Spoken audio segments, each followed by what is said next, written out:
With our project, Sowing Development, Small-Scale Agriculture and Food Security Resilient to COVID-19, supported by the IDRC Canada, we aim at pushing food systems towards sustainability, inclusion, and resilience by improving the opportunities and strengthening the role of farmer families on the one hand, and on the other hand, by mitigating the impact of the pandemic on food security.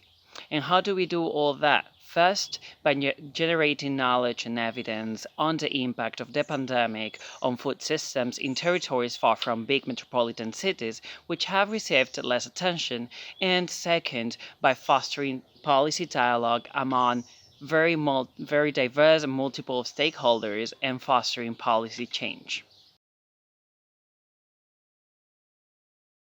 So far, with our project, we have identified a profound impact of the pandemic on food security, especially among women-led households as a result of the loss of employment and the fall of income.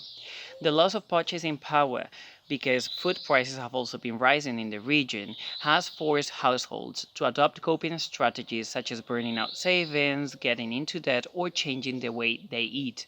Less meat and fish, less fresh fruits and vegetables, and more processed and packaged food products have been some of the changes.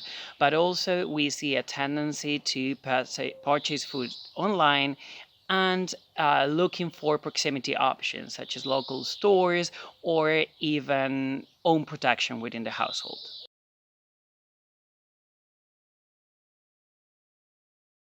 If we are to hold back the spread of food insecurity in the region as a result of the pandemic, we need to double efforts and do so in a way that takes into account the particular vulnerabilities of women and rural households.